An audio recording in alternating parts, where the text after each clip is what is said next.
Hello everybody and welcome back to Esports Talk. My name is Caleb and once again it's time to revisit one of our favorite battle royales. We have talked a lot about Call of Duty Warzone in the past couple of weeks, as is expected, given it's one of the biggest names in BRs right now and given that it has a lot of reasons to be in the headlines. We all love Warzone. At the very least, we love a lot about Warzone, but it's been plagued with issues since the very beginning. And the Pacific update has introduced whole new issues and in some cases preserved ongoing issues from beforehand that make life a little bit difficult for Call of Duty fans out there. Now, there is, of course, a lot of hard work being done behind the scenes on this game, and we've seen a lot of improvements, a lot of new great things to come out of the Pacific update, but there are still some ongoing concerns, and there are still a lot of very ambient frustrations in the room. Now, we've talked before, like I said, a lot about people's prescribed fixes for Warzone, people's issues with it, but today we're taking a look at one particular content creator's unique perspective on what might be able to save Warzone.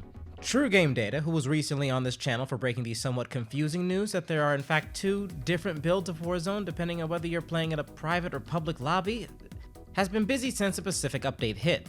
He's really done his homework on Warzone and put out a ton of great videos on its mechanics, but today we're focusing on this one in particular. Warzone Pacific, Caldera, is in a bad spot. In it, he gives a breakdown of a bunch of issues he's been digging into for ages now, and through his discussion, lays out a potential roadmap for the future of Call of Duty.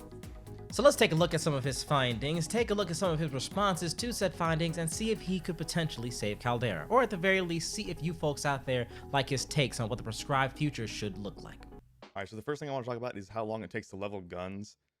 It's pretty obnoxious. I think there's like 70 levels per gun, and the leveling is just painfully slow.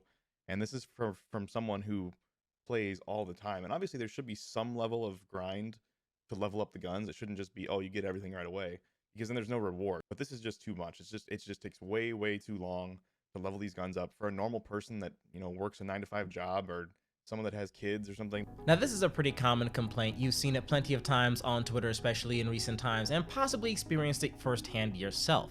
A steady progression of rewards is important for just about any kind of a game, and right now it takes so much time and investment to really get anywhere in Caldera, anywhere in Warzone, that it can feel demoralizing to even want to get started. Or at the very least, it pigeonholes you into focusing on just one particular gun and not experimenting, not diversifying, not exploring new potentials and new possibilities, which is key for community people being able to discover new and fun things about the game. Which is important not only for your own personal enjoyment, but feeding the general ecosystem. If I can say, hey, I found some crazy stuff with this new rifle, and I share that with other people, that gets a bunch of other people excited to pick up the game, try it out for themselves. But let's take a look at his next criticism, how the snipers function in the Pacific update. Coming from someone who is a sniper, I use the Swiss a lot. That was probably my best gun in the other game, the other map. It's been really frustrating seeing these nerfs, especially in Vanguard Royale. There's just no sniper that you can play aggressive with whatsoever. The issue is the only way to use a sniper right now is to sit on a hill 400 meters away and try to snipe someone, which there's going to be people who are like, yeah, that's how snipers are meant to be used. Okay, well, that's true, but this is a video game. This isn't real life. This is trying to balance the weapons in a fun way for everyone to play, and the snipers are literally almost unusable in a fun sense right now. It's just, you just sit back and snipe from 800 meters away, and it's not good, in my opinion. Now, this is a very interesting one because you might be surprised to hear someone giving a perspective about snipers in this particular map being given a buff of sorts that I don't feel like conflicts at all with people that have a lot of frustrations with being gunned down from afar on this new map. Like we talked about before, the points of interest, the angles, the dynamics when it comes to just how the metagame evolves based around the map are very different for Caldera, of course, and that has resulted in a lot of people talking about how unfun it is to constantly being going uphill and downhill, and being uphill means you have full advantage to just completely waste somebody trying to approach. But his perspective here is one of, I don't want to sit up on the hill and just shoot from afar. I want to be able to get in there. And we have a long and proud history of snipers that run headlong into the fields of battle and hit some beautiful trick shots in Call of Duty. And it would be a shame if that wasn't preserved here in Caldera. So I gotta say, I agree. But again, this is the kind of thing we want community feedback on. At the very least, it strikes a very different balance and creates a very different player experience for the sniper and the snipee in Call of Duty. Up next, we get to talk about the Gulag. The Gulag, I don't like the Gulag at all. A lot of that's for just personal preference reasons. This is my, my least favorite Gulag I've ever had. And I feel like that's because, there's no, in every other Gulag, they were bigger. There was more situation to like outplay the person with your brain rather than just your gun skill. And I feel like in this Gulag, it's so small. It's basically just 50-50, which is what a lot of people want. So I get that. A lot of people do want this kind of Gulag, but for me, I liked having dynamic Gulags where I felt like I could use my brain to outsmart the person and do something that would be unexpected or something like that, rather than just simply having a 1v1 gunfight and whoever sees the other person first win. Now, he's got some relatively personal opinions on how the Gulag should function, as he himself admits, but I think there are some points that we can all agree on, namely that the audio feedback should be more consistent. It kinda sucks that you have to get into the game and can't rely on being able to hear where your opponent is coming from unless they're bolting at you full speed.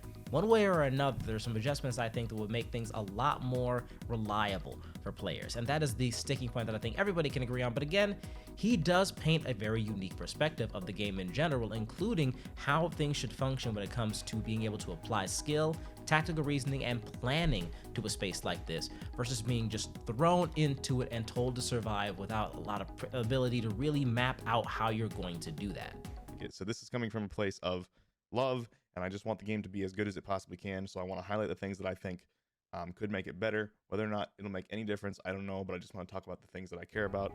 Warzone players, for all of their gripes, at the end of the day, love playing Warzone. And we love the developers for what they've been able to accomplish so far. We all just want a little bit more feedback when it comes to knowing that our voices are being heard, but we already have some of the signs. As much as people complained about dead silence, in the patch notes for dead silence, they mentioned that they are keeping an eye on the community to see how things are going. A lot of the community feels like they've said enough, but at the very least, we know that they are watching. And moving forward, I think it's important too, keeping that in mind, that they're having to sift through a lot of just aimless yelling to try and actually get to points and posts like these. So please do your best to help spread some of that good word, give those criticisms as wholesomely and as meaningfully as you possibly can. It'll go a long way to ensure that the devs are actually able to respond to valid criticism and critique rather than all the noise. At the end of the day, the Warzone is steadily improving in my opinion, and we still have a lot of reasons to be optimistic about the future. But let me know what you think in the comments down below. How do you feel about Warzone so far? And how do you feel about the community's opinions so far? How do you feel about this video and other potential fixes? Do you have your own conflicting ideas about what should be done for the future of Call of Duty? Please do let us know. I'm very excited to hear. And as soon as there are updates, we'll be back again with even more news. But for the time being, my name is Caleb. Thank you so much for joining us once again. We'll talk to you next time.